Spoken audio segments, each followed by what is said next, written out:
Good evening students. जैसे कि आपको पता होगा, अगर आपने पार्ट वन देखा होगा बड़े भाई साहब का, तो पार्ट वन में हमने जो आधे से ज़्यादा चैप्टर हमने कंप्लीट कर लिया। ये हमारा पार्ट 2 है। तो उम्मीद करती हूँ कि आपको चैप्टर अच्छे से समझ आ रहा होगा, क्योंकि मैं एक एक जो भी डिफ़िकल्ट वर्ड है उनके मीनिंग बताती हुई चल रही हूँ। साथ में मुहावरे या समास जो भी चैप्टर में आ रहा है वो भी आपको एक्सप्लेन कर रही हूँ साथ के साथ। ठीक है, तो आज का चैप्टर हम शुरू करते हैं। आज का चैप्टर शुरू करने से पहले दो चीज़ें जो पार्ट 1 में मैं बताना भूल गई। एक तो मुमतहिन एक शब्द आया है, जहाँ पर वो जो शिक्षा पर कटाक्ष करते हैं बड़े भाई साहब, तो उसका मीनिंग होता है परीक्षक, यानी कि परीक्षा लेने वाला। तो वो परीक्षा लेने वालों पे कटाक्ष करते हैं कि उनको वो कुछ पता ही नहीं है परीक्षा लेने वालों को। ठीक है। और सेकंड, उसमें एक मुहावरा था जो मेरा छूट गया आपको बताना, बेसर पैर की बातें, यानी कि फिजूल की बातें। ठीक है, ये भी एक मुहावरा है, बेसर की बातें यानी कि फिजूल की बातें। तो आज का हम पार्ट 2 शुरू करते हैं। फिर सालाना इम्तिहान हुआ और कुछ ऐसा संयोग हुआ कि मैं फिर पास हुआ और बड़े भाई साहब फिर फेल हो गए। मैंने बहुत मेहनत नहीं की, पर न जाने कैसे दर्जे में अव्वल आ गया। मुझे खुद अचरज हुआ। अचरज यानी हैरानी। भाई साहब ने प्राणांत तक परिश्रम किया। प्राणांत तक, प्राणांत होता है समास। अगर हम इसका समास विग्रह करते हैं तो प्राणों के अंत तक। ठीक है, मरते दम तक आप कह सकते हो, इजी लैंग्वेज में मरते दम तक। ठीक है, तो ये जो समास है हमारा मरते दम तक, ये अव्ययी भाव समास है। ठीक है, परिश्रम किया, कोर्स का एक एक शब्द चाट गए। ठीक है, कौन चाट गए भाई? बड़े भाई साहब। 10 बजे रात तक इधर, 4 बजे भोर के उधर, 6 से 9:30 तक स्कूल जाने के पहले मुद्रा कांतिहीन हो गई। मुद्रा यानी अवस्था, जो बड़े भाई साहब थे उनकी अवस्था थी वो कांतिहीन, यानी कि चेहरे की चमक चली गई।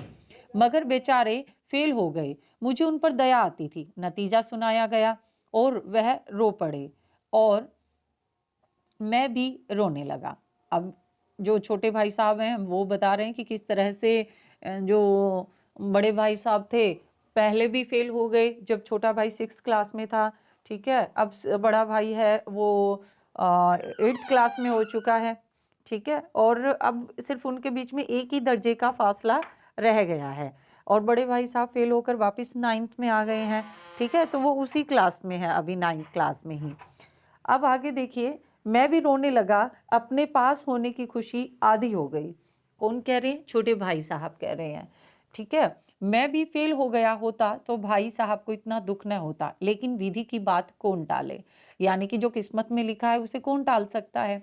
मेरे और भाई साहब के बीच अब केवल एक दर्जे का अंतर और रह गया, क्योंकि अब वो 8th में हो चुका था छोटा भाई और बड़ा भाई था वो अभी भी 9th में था। मेरे मन में एक कुटिल भावना उदय हुई। कुटिल यानी कि बुरी भावना उदय हुई कि कहीं भाई साहब एक साल और फेल हो जाएं तो मैं उनके बराबर हो जाऊं। फिर यह किस आधार पर मेरी फजीयत कर सकेंगे। लेकिन मैंने इस विचार को दिल से बलपूर्वक निकाल दिया। यानी कि एक बुरा ख्याल छोटे भाई के मन में आया कि भगवान करे भी ये इस बार भी फेल हो जाए। ठीक है, तो हम दोनों एक ही कक्षा में आ जाएंगे तो ये मेरा अपमान नहीं कर सकेंगे। आखिर वह मुझे मेरे हित के विचार से ही तो डांटते हैं। मुझे इस वक्त अप्रिय लगता है अवश्य, मगर यह शायद उनके उपदेशों का ही असर है कि मैं दनादन पास हो जाता हूँ और इतने अच्छे नंबरों से। यानी कि छोटे भाई है उस उनके मन में अच्छा ख्याल आता है कि एक बार बुरा ख्याल आता है, लेकिन तभी उनको ये लगता है कि नहीं, जो बड़े भाई साहब कर रहे हैं वो मेरे अच्छे के लिए ही कर रहे हैं और शायद उनके डर से ही मैं जो जितना भी थोड़ा बहुत पढ़ता हूँ वो उन्हीं के डर से पढ़ता हूँ, इसीलिए मेरे अच्छे मार्क्स आते हैं। अप्रिय, यहाँ पर अप्रिय लगता है, यानी कि अप्रिय न प्रिय, ये आपका तत्पुरुष समास होता है जिसके आगे न लगता है, न तत्पुरुष समास, अप्रिय। आगे देखिए, भाई साहब बहुत कुछ नरम पड़ गए थे। कई बार मुझे डांटने का अवसर पाकर भी उन्होंने धीरज से काम लिया। शायद अब वह खुद समझने लगे थे कि मुझे डांटने का अधिकार उन्हें नहीं रहा, या रहा भी तो बहुत कम। मेरी स्वच्छंदता भी बढ़ी। स्वच्छंदता होता है आजादी, स्वतंत्रता। मैं उनकी सहिष्णुता का अनुचित लाभ उठाने लगा। सहनशीलता यानी कि सहिष्णुता होती है सहनशीलता, धैर्य, और अनुचित होता है गलत तरीके से लाभ उठाने लगे, ठीक है। मुझे कुछ ऐसी धारणा हुई कि मैं पास ही हो जाऊंगा, पढ़ूं या ना पढ़ूं, मेरी तकदीर बलवान है। इसलिए भाई साहब के डर से जो थोड़ा बहुत पढ़ लिया करता था वह भी बंद हुआ। मुझे कनकौवे उड़ाने का नया शौक पैदा हो गया। कनकौवे मतलब पतंग। और अब सारा समय पतंगबाजी में के ही भेंट होता था। फिर भी मैं भाई साहब का अदब करता था और उनकी नजर बचाकर कनकौवे उड़ाता था। यानी कि इसमें बार बार पूरे पाठ में बताया गया है कि वो छोटे बड़े भाई साहब डांटते थे, लेकिन छोटा भाई साहब जो छोटे थे ना वो उनकी इतनी अदब यानी कि उनकी इतनी इज्जत करते थे कि उनके सामने पलटकर जवाब भी नहीं देते थे। और उनकी रिस्पेक्ट में जो खेलने कूदने का काम करते थे वो उनसे चोरी छिपे करते थे ताकि उन्हें बुरा ना लगे। और उनकी नजर बचाकर कनकौवे उड़ाता था। मांझा देना यानी कि जो पतंग की डोरी वगैरह होती है उसके वो धागा बांधते हैं, कन्ने बांधना, पतंग टूर्नामेंट की तैयारियां आदि समस्याएं सब गुप्त रूप से हल की जाती। गुप्त होता है छिपे रूप से। मैं भाई साहब को यह संदेह न करने देना चाहता था कि उनका सम्मान और लिहाज मेरी नजर में कम हो गया है। यानी कि बड़े भाई साहब तो अब बड़े भाई साहब को तो ये लगा कि अब मैं इसको क्या डांटूं, मैं किसको क्या समझाऊं, क्योंकि मैं तो खुद तो फेल हो रहा हूं और ये बड़े अच्छे अच्छे मार्क्स से पास हो रहा है, ठीक है। लेकिन छोटे भाई ने भी उनकी इज्जत के लिए ऐसे जैसे वो पहले करता था ठीक वैसे ही करता रहा, ताकि उनको ये ना लगे कि उनके सम्मान में उनकी इज्जत में बड़े छोटे भाई ने कि कोई कमी आ गई है, ठीक है। बड़े भाई साहब के सम्मान में छोटे भाई ने कोई कमी कर दी है। एक दिन संध्या समय हॉस्टल से दूर मैं कनकौवे लूटने बेहताशा दौड़ा जा रहा था। आंखें आसमान की ओर थी और मन उस आकाशगामी पथिक की ओर। मैं मंद गति से झूमता पतन की ओर चला आ रहा था, मानो कोई आत्मा स्वर्ग से निकलकर विरक्त मन में नए संस्कार ग्रहण करने जा रही हो। इतनी अच्छी लाइनें लिखी हैं, देखो। आंखें आसमान की ओर थी, किसकी? जो लेखक है, मतलब लेखक क्या, छोटे भाई, ठीक है, जो छोटे भाई है। मन उस आकाशगामी पथिक की ओर था। आकाशगामी, आकाश में गमन करने वाला पथिक यात्री। अब आकाश में गमन करने वाला यात्री किसको कहा गया है? पतंग को, ठीक है। तो जो पतंग थी आसमान में वो उनको देखे जा रहा था छोटा भाई, जो मंद गति से झूमता पतन की ओर चला आ रहा था। अब वो बता रहे हैं कि जो पतंग था आसमान में वो कट गया था, इसलिए वो धीरे धीरे हवा के झोंकों के साथ पतन की ओर, पतन होता समाप्त होना, ठीक है, अपनी समाप्ति की ओर आ रहा था। मानो कोई आत्मा स्वर्ग से निकलकर विरक्त मन में नए संस्कार ग्रहण करने जा रही हो। अब वो कह रहे हैं कि वो पतंग ऐसे लग रही थी कि कोई आत्मा स्वर्ग से निकलकर, ठीक है, विरक्त मन में, यानी कि कोई आत्मा स्वर्ग से आई और किसी के शरीर में धारण कर कर और एक नए जीवन की उसने शुरुआत कर दी। तो पतंग भी जब कटी तो उसे कोई लूटेगा, और जिसने उसको उस पतंग को लूटा यानी कि उस पतंग को जिसने भी पा लिया, वो उसके लिए नए संस्कार ग्रहण हो जाएंगे, यानी कि वो उसको दोबारा से आसमान में उड़ाएगा, तो उसके लिए तो एक नया जीवन हो जाएगा। तो स्वर्ग, पतंग की तुलना किससे की गई है? जो विरक्त आत्मा से। पतंग की तुलना किससे की गई है? जो कटी हुई पतंग है उसकी तुलना की गई है विरक्त आत्मा से, जो कि एक नए हाथ में आकर नए संस्कार ग्रहण कर लेगी। बालकों की पूरी सेना लगे और झाड़दार बांस लिए उनका स्वागत करने की दौड़ी आ रही थी। बालकों की पूरी सेना लगे, मतलब जो होते हैं ना छोटे छोटे डंडे वगैरह, झाड़ियाँ, ठीक है, तो वो लेकर दौड़ रही थी क्योंकि वो पतंग को लूटना चाहती थी।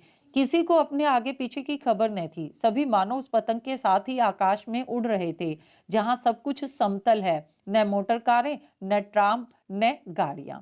यानी कि ऐसा नहीं है कि आकाश में मोटर गाड़ियां चलती हैं। ये तो जो छोटा भाई है वो बता रहे हैं कि लेखक छोटे भाई के माध्यम से बता रहा है कि जब बच्चे पतंग उड़ा रहे होते हैं तो उन्हें किसी भी चीज का ध्यान नहीं रहता। उनके लिए अगर वहां पर कोई छत है, ऊंची नीची जगह है, तो वो बच्चों के लिए नहीं होती, वो समतल हो जाती है। उन्हें मोटर कार गाड़ियां कुछ भी दिखाई नहीं देता। सहसा भाई साहब मेरी मुठभेड़ हो गई। अब देखिए सहसा का क्या मतलब होता है? अचानक। अब वो कह रहे हैं कि सहसा भाई साहब से मेरी मुठभेड़ हो गई। यानी कि जब वो पतंग लूटते हुए ऊपर की तरफ मुंह करके छोटे भाई भागे जा रहे थे, तो वो किसी से टकरा गए? बड़े भाई साहब से, जो शायद बाजार से लौट रहे थे। उन्होंने वही हाथ पकड़ लिया और उग्र भाव से बोले, इन बाजारी लोंडों के साथ धेले के कनकौवे के लिए दौड़ते तुम्हें शर्म नहीं आती? यानी कि जो बाजार के लड़के हैं और धेले होते हैं, जो बहुत छोटे पैसे होते हैं, ठीक है, थोड़े पैसे की, मतलब वो कह रहे कि थोड़े से पैसे की जो पतंग है उसके लिए लूटने के लिए तुम दौड़ रहे हो, तुम्हें शर्म आनी चाहिए। तुम्हें इसका भी कुछ लिहाज नहीं कि अब नीची जमात में नहीं हो, बल्कि 8वीं जमात में आ गए हो, मुझसे केवल एक दर्जा नीचे हो। आखिर आदमी को कुछ तो अपनी पोजीशन का ख्याल रखना चाहिए। कौन सिखा रहे हैं? बड़े भाई साहब सिखा रहे हैं कि अब तुम्हें ध्यान रखना चाहिए कि तुम बड़ी कक्षा में हो गए हो, ठीक है, बड़ी क्लास में हो गए हो, और अब तुम मेरे से सिर्फ एक ही क्लास नीचे हो। एक जमाना था कि लोग 8वां दर्जा पास करके नायाब तहसीलदार हो जाते थे। मैं कितने ही मिडिलचियों को जानता हूँ जो आज अव्वल दर्जे के डिप्टी मजिस्ट्रेट और सुप्रीडेंट है।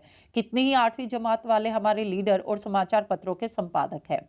अब बड़े भाई साहब उसको समझा रहे हैं कि आप यहाँ पे पतंग उड़ा रहे हो, और एक वो भी समय था जब 8वीं कक्षा पास करने के बाद जो लोग हैं वो नायाब तहसीलदार लग जाते थे, ठीक है। तहसीलदार एक पोस्ट होती है ऑफिसर सरकारी महकमे में, ठीक है। मैं कितने ही मिडिलची होते जो मिडिल क्लास के लोग हैं, आज अव्वल दर्जे के डिप्टी मजिस्ट्रेट या सुप्रीडेंट हैं। यानी कि आज वो अव्वल दर्जे के जो 8वीं पास थे, लेकिन आज वो डिप्टी मजिस्ट्रेट है, सुप्रीडेंट है। कितने ही 8वीं जमात वाले हमारे लीडर और समाचार पत्रों के संपादक हैं। यानी कि बहुत सारे लोग हैं जो 8वीं पास करने के बाद अच्छी अच्छी पोजीशन पर चले गए हैं। बड़े बड़े विद्वान उनकी मातहती होता है जो कर्मचारी होते हैं, यानी किसी के अंडर में काम करने वाले कर्मचारी, एम्प्लॉय बोल सकते हैं। जैसे बड़े बड़े विद्वान उनकी मातहती में काम करते हैं, यानी कि उनके अंडर काम करते हैं जो बड़े बड़े विद्वान हैं, और तुम उसी 8वें दर्जे में आकर बाजारी लोंडों के साथ कनकौवे के लिए दौड़ रहे हो। तुम्हें मुझे तुम्हारी इस कम अक्ली पर दुख होता है। तुम ज़हीन हो, तुम इसमें शक नहीं है। ज़हीन है मतलब समझदार, ठीक है, कि तुम समझदार हो, तुम अच्छे हो, इसमें शक नहीं है। लेकिन यह ज़हन किस काम का जो हमारे आत्मगौरव की हत्या कर डाले। वो कह रहे कि ये समझदारी किस काम की, ये अच्छापन किस काम का जो हमारे आत्मगौरव की, हमारे आत्मसम्मान की हत्या ही कर डाले। तुम अपने दिल में समझते होगे आत्मसम्मान की हत्या का मतलब, कि वो कहते हैं कि तुम थोड़े से पैसे वाली एक पतंग के पीछे ऐसे भाग रहे हो, ये तो हमारे आत्मसम्मान के लिए सही नहीं है। तुम अपने दिल में समझते होगे मैं भाई साहब से महज एक दर्जा नीचे ही हूँ। महज होता है सिर्फ, ठीक है, बस। और अब उन्हें मुझको कुछ कहने का हक नहीं है। लेकिन यह तुम्हारी गलती है। मैं तुमसे 5 साल बड़ा हूँ, और चाहे आज तुम मेरी ही जमात में आ जाओ और परीक्षकों का यही हाल है, तो निसंदेह अगले साल तुम मेरे समकक्ष हो जाओगे, और शायद 1 साल बाद मुझसे आगे भी निकल जाओ। अब बड़े भाई साहब कह रहे हैं कि मैं जानता हूँ कि तुम मुझसे एक दर्जा ही नीचे हो, और तुम ये समझते हो कि इस तरह से मुझे आपको कुछ कहने का हक नहीं रहा। लेकिन यह तुम्हारी गलती है। किसकी गलती है? छोटे भाई की गलती है, बता रहे हैं कि वो कह रहे हैं कि ये तो सोचो कि मैं तुमसे 5 साल बड़ा हूँ, चाहे तुम मेरी जमात में आ जाओ, मेरे साथ आ जाओ, और परीक्षकों का भी यही हाल है। ठीक है, कि वही जो परीक्षक है, जो परीक्षा लेते हैं, उनकी भी यही हाल है। तो निसंदेह मतलब वो ऐसे ही हैं, जो ना पढ़े उनको मार्क्स दे रहे हैं, ठीक है। तो निसंदेह यानी कि जिसमें कोई संदेह ना हो, निसंदेह यहाँ पर बिना संदेह के, यानी कि अव्ययी भाव समास आता है निसंदेह में। अगले साल तुम मेरे समकक्ष हो जाओगे। समकक्ष यानी समान कक्षा, यानी कि तुम मेरे साथ आ जाओगे मेरी ही कक्षा में, और शायद 1 साल बाद मुझसे आगे भी निकल जाओ। लेकिन मुझ में और तुम में जो 5 साल का अंतर है, उसे तुम क्या खुदा भी नहीं मिटा सकता। वो कह रहे हैं कि बड़े भाई साहब छोटे भाई साहब को समझा रहे हैं कि तुम ये ना सोचना कि मेरे बराबर कक्षा में आ जाओगे, मेरे साथ आ जाओगे तो तुम मुझसे बराबर हो जाओगे, क्योंकि उम्र में तो फिर भी मैं तुमसे 5 साल आगे ही रहूंगा, यानी बड़ा ही रहूंगा। लेकिन मुझ में और तुम में जो 5 साल का अंतर है उसे तुम क्या खुदा भी नहीं मिटा सकता। मैं तुमसे 5 साल बड़ा हूं और हमेशा रहूंगा। मुझे दुनिया का और जिंदगी का जो तजुर्बा है तुम उसकी बराबरी नहीं कर सकते, चाहे तुम एमए और DPhil and DPhil and sorry और डीफिल और डिलिट ही क्यों न हो जाओ। यानी कि आप वो कह रहे कि तुम अगर एमए बड़ी बड़ी डिग्री ही क्यों ना ले लो, लेकिन फिर भी तुम मेरी बराबरी नहीं कर सकते, क्योंकि मुझे तुमसे ज्यादा जिंदगी का तजुर्बा है और रहेगा। समझ किताबें पढ़ने से नहीं आती, दुनिया देखने से आती है। हमारी अम्मा ने कोई दर्जा नहीं पास किया और दादा भी शायद 5वीं 6ठी जमात के आगे नहीं गए, दादा होते बड़े भाई साहब, ठीक है। लेकिन हम दोनों चाहे सारी दुनिया को विधा पढ़ लें, अम्मा और दादा को हमें समझाने को और सुधारने का अधिकार हमेशा रहेगा। यहाँ पर दादा आई थिंक पिता के लिए कहा गया है, कहीं कहीं पर बड़े भाई साहब को भी दादा कहा जाता है, ठीक है। तो यहाँ पर वो कह रहे हैं कि जो अम्मा है वो अनपढ़ है और जो दादा हैं वो भी 5वीं 6ठी जमात हैं, लेकिन उनको समझा रहे हैं कि किस तरह से उनको जीवन का अनुभव है। और वो हम चाहे कितना भी पढ़ ले लेकिन हमारी समझ उनसे हमेशा ही कम रहेगी। अम्मा और दादा को हमें समझाने और सुधारने का अधिकार हमेशा रहेगा, केवल इसलिए नहीं कि वे हमारे जन्मदाता है, बल्कि इसलिए कि उन्हें दुनिया का हमसे ज्यादा तजुर्बा है और रहेगा। अमेरिका में किस तरह की राज व्यवस्था है और 8वें हेनरी ने कितने ब्याह किए और आकाश में कितने नक्षत्र हैं, यह बात चाहे उन्हें न मालूम हो, लेकिन हजारों ऐसी बातें हैं जिनका ज्ञान उन्हें हमसे और तुमसे ज्यादा है। अब बड़े भाई साहब कह रहे हैं, अनुभव का महत्व बता रहे हैं कि कुछ जो लर्निंग होती है वो एक्सपीरियंस से भी होती है, ठीक है। तो वो कहते हैं कि हमारे जो माता पिता हैं बेशक उनको ना पता हो कि अमेरिका में किस तरह की राज व्यवस्था चल रही है, 8वां 7वां हेनरी कौन था और उसके कितनी शादियां हुई, आकाश में कितने नक्षत्र है, कितने प्लैनेट्स हैं, शायद उनको ये सब चीजें ना पता हो। लेकिन वो कहते हैं कि फिर भी उनको ऐसी बहुत सारी बातें पता होंगी जो जिसका ज्ञान ना तो तुम्हें होगा ना ही मुझे, ठीक है। अब ये ज्ञान कहाँ से आ रहा है, ये अनुभव का ज्ञान है और अनुभव के ज्ञान का महत्व बता रहे हैं बड़े भाई साहब।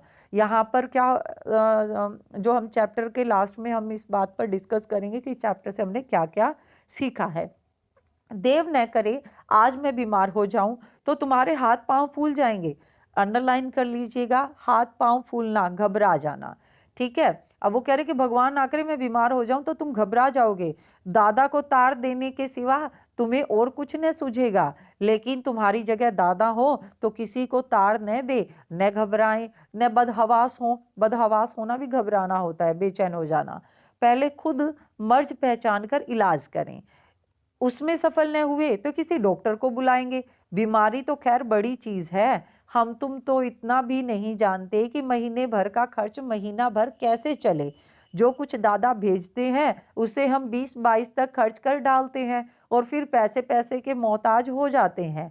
नाश्ता बंद हो जाता है, धोबी और नाई से मुंह चुराने लगते हैं, लेकिन जितना आज हम और तुम खर्च कर रहे हैं उसके आधे में दादा ने अपनी उम्र का बड़ा भाग इज्जत और नेक नामी के साथ निभाया है और कुटुंब का पालन किया है, जिसमें सब मिलकर 9 आदमी थे। अब ये देखिए अपने जो पिता है उनकी बहुत तारीफ कर रहे हैं, छोटे भाई को उनके पिता का उदाहरण एग्जाम्पल देकर समझा रहे हैं कि सोच लो, एक उदाहरण उन्होंने दिया है कि मैं एकदम से बीमार हो जाऊं तो तुम तो घबरा जाओगे कि अब मैं क्या करूं क्या करूं। आप तो फटाक से, उस समय फोन तो होते नहीं थे, तो वो एक चिट्ठी, वो कह रहे हैं भी तुम तो एक चिट्ठी डाल दोगे किसको, दादा को, कि आओ जो बड़े भाई साहब है उनको कुछ हो गया है, ठीक है, और तुम कुछ नहीं करोगे। लेकिन तुम्हारी जगह अगर दादा होंगे, अब तुम तो पढ़े लिखे हो लेकिन दादा तो अनपढ़ है, लेकिन फिर भी वो घबराएंगे नहीं, वो पहले तो खुद चेक करेंगे, खुद इलाज करेंगे, अगर फिर भी नहीं हो पाया तो डॉक्टर के ले जाएंगे, ठीक है। तो उनको कह रहे हैं कि उनको अनुभव है इन चीजों का, इसलिए वो इन चीजों को अपने आप में हैंडल कर लेते हैं। और अब वो कह रहे हैं कि हमें तो महीने भर का खर्च भी चलाना नहीं आता, और दादा एक कुटुंब जिसमें कि 9 आदमी थे उनको बड़ी इज्जत और नेक नामी के साथ उन्होंने सारा कुछ अपना अपने जीवन को उन्होंने चलाया है। आगे देखिए, अपने हेडमास्टर साहब ही को देखो, एमए है कि नहीं, और यहाँ के एमए नहीं, ऑक्सफोर्ड के, यानी कि जो हेडमास्टर हैं वो सिर्फ एमए ही नहीं है, वो कहाँ की, ऑक्सफोर्ड यूनिवर्सिटी के एमए हैं। 1,000 रुपये पाते हैं, लेकिन उनके घर का इंतजाम कौन करता है? उनकी बूढ़ी माँ। हेडमास्टर साहब की डिग्री यहाँ बेकार हो गई। पहले खुद घर का इंतजाम करते थे, खर्च पूरा न पड़ता था, कर्जदार रहते थे। जब से उनकी माताजी ने प्रबंध अपने हाथ में ले लिया, जैसे घर में लक्ष्मी आ गई। तो भाईजान, यह गुरूर दिल से निकाल डालो कि तुम मेरे समीप आ गए हो, अब स्वतंत्र हो। मेरे देखते तुम बेराह न चलने पाओगे। अब बड़े भाई साहब के एक एग्जाम्पल और दे रहे हैं, जिन्हें अनुभव का ज्ञान बताने के लिए। वो कहते हैं कि जो हमारे हेडमास्टर साहब है, उन्होंने बहुत बड़ी डिग्री कर रखी है, बहुत पढ़े लिखे हैं, लेकिन और 1,000 रुपया कमाते हैं, लेकिन जब वो खुद घर चलाते थे तो इतने पढ़े लिखे होने के बावजूद भी उनका घर खर्च पूरा नहीं होता था। वो क्या हो जाते थे? कर्जदार हो गए थे। लेकिन उनकी माता जी, जो कि अनपढ़ है, ठीक है, बूढ़ी माँ, और वो बिना किसी डिग्री के है, और फिर भी घर का प्रबंध इंतजाम इतने अच्छे से करती हैं कि सारा ऐसे लगता है घर में पैसा ही पैसा है, घर में लक्ष्मी आ गई है। तो वो कहते हैं कि तुम अब गुरूर अपने दिल से, ये इस बात का गुरूर अपने दिल से निकाल दो कि अब तुम सिर्फ मेरे से एक क्लास पीछे हो, और इस बात की तुम्हें आज़ादी मिल गई कि तुम जो चाहो वो करो। मेरे देखते तुम बेराह न चलने पाओगे, यानी गलत रास्ते पर मैं तुम्हें नहीं चलने दूंगा। अगर तुम यो न मानोगे तो मैं थप्पड़ दिखाकर, यानी कि भाई साहब हैं, वो थप्पड़ दिखाकर बोले कि तुम यो न मानोगे तो मैं इसका प्रयोग भी कर सकता हूँ। मैं जानता हूँ तुम्हें मेरी बातें जहर लग रही हैं, बातें जहर लगना, बुरी लगना। मैं उनकी इस नई युक्ति से नतमस्तक हो गया। युक्ति होता है मतलब जो एग्जाम्पल, जो तर्क उन्होंने दिया, अनुभव का जो तर्क उन्होंने दिया बड़े भाई साहब ने छोटे भाई साहब को, उसके लिए छोटे भाई साहब नतमस्तक हो गए, यानी उनके सामने झुक गए। मुझे आज सचमुच अपनी लघुता का अनुभव हुआ, यानी कि उन्हें आज पहली बार ऐसा लगा कि बड़े भाई साहब को पूरा अधिकार है उन्हें डांटने का। और लघुता होता है छोटा, यानी कि मुझे छोटे होने का अनुभव हुआ। किसको? छोटे भाई को। और भाई साहब के प्रति मेरे मन में श्रद्धा उत्पन्न हुई। मैंने सजल आंखों से कहा, हरगिज नहीं। आप जो कुछ फरमा रहे हैं वह बिल्कुल हरगिज नहीं, आप जो कुछ फरमा रहे हैं वह बिल्कुल सच है, और आपको उसको कहने का अधिकार है। ठीक है। अब वो कह रहे हैं कि मैं आपके सामने मैं आपका कि ऐसा नहीं है कि मैं आपको घमंड दिखा रहा हूँ और मैं ऐसा सोच रहा हूँ, ऐसा हरगिज नहीं है। बल्कि मैं क्या कर रहा हूँ, जो कुछ आप कहने में कहा है वो बिल्कुल सच है, और आपको सब कुछ कहने का अधिकार भी है। ठीक है। अब देखिए, आगे चलिए।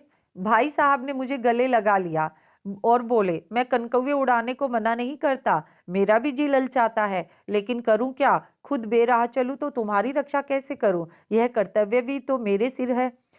अब बड़े भाई साहब भी थोड़ी इमोशनल हो गए, और उन्होंने कहा कि तुम कनकौवे उड़ा लो, कोई बात नहीं है, मैं इसलिए तुम्हें नहीं डांट रहा हूँ, और मेरा दिल भी करता है कि मैं पतंग उड़ाऊं, लेकिन अगर मैं खुद ऐसे काम करूंगा, खेलूंगा कूदूंगा, तो मैं तुम्हें कैसे पढ़ाऊंगा? ठीक है, तुम्हें पढ़ने के लिए कैसे बोलूंगा? यह कर्तव्य तो मेरे सिर है, यानी कि तुम्हारी देख रेख करना मेरा फर्ज है। संयोग से उसी वक्त एक कटा हुआ कनकौआ हमारे ऊपर से गुजरा। उसकी डोर लटक रही थी। लड़कों का एक गोल पीछे पीछे दौड़ा चला रहा था। भाई साहब लंबे हैं ही, उछलकर उसकी डोर पकड़ ली और बेहताशा हॉस्टल की तरफ दौड़े। मैं पीछे पीछे दौड़ रहा था। यानी कि वो कहते कि संयोग से, किस्मत से उसी समय एक कटी हुई पतंग वहां से गुजर रही थी, और उनकी डोर लटक रही थी। लड़कों का एक गोल पीछे पीछे दौड़ रहा था, जो उस पतंग को लूटने के लिए लड़कों का एक समूह पीछे पीछे दौड़ रहा था। भाई साहब लंबे हैं ही, और भाई साहब लंबे थे, इसलिए उन्होंने उछलकर पतंग की डोर पकड़ ली, और फिर बेहताशा, यानी कि बगैर आगे पीछे देखे पतंग को लेकर दौड़ने लगे। कौन दौड़ने लगे? बड़े भाई साहब। और उसके पीछे पीछे कौन दौड़ रहे थे? छोटे भाई साहब। अब यहाँ पर ये क्यों बताया गया कि वो दौड़ने लगे पतंग लेके? क्योंकि उनका खुद का दिल भी करता था खेलने का, कूदने का, पतंग उड़ाने का, लेकिन वो अपने छोटे भाई के लिए एक प्रेरणा बनना चाहते थे, इसलिए उन्होंने अपनी सारी इच्छाओं को अपने मन में दबा लिया। तो इस चैप्टर में हमने देखा, एक तो छोटे भाई हैं, वो बड़े भाई साहब की बहुत इज्जत करते हैं, ठीक है, और उन्हें डांटने का पूरा हक देते हैं, उनकी डांट खाते हैं, उनके सामने नहीं बोलते हैं। दूसरा हमने देखा कि जो कटाक्ष किया गया है शिक्षा पद्धति पर, कि किस तरह से चीज़ों को रटाया जाता है जो हमारे काम भी नहीं आती, और महत्व दिया गया है अनुभव की शिक्षा को, यानी कि जो हम समाज से, जो हम संसार से सीखते हैं, वो शिक्षा का महत्व किताबी शिक्षा से ज़्यादा है। ठीक है, और इस तरह से हम ये जो चैप्टर था बहुत अच्छा चैप्टर है, आप इसे पढ़ेंगे और या तो इस तरह से जो हमारा चैप्टर है वो कंप्लीट होता है। बाकी क्वेश्चन आंसर्स आप देख लीजिएगा, कुछ एग्जाम्पल मैंने आपको साथ में दिए हैं कि अगर आप अच्छे से चैप्टर पढ़ लेते हैं तो अलग से आपको पढ़ने की कोई ज़रूरत नहीं होगी क्वेश्चन आंसर्स को। ठीक है, तो इसी के साथ हम चैप्टर समाप्त करते हैं और आज के लिए धन्यवाद।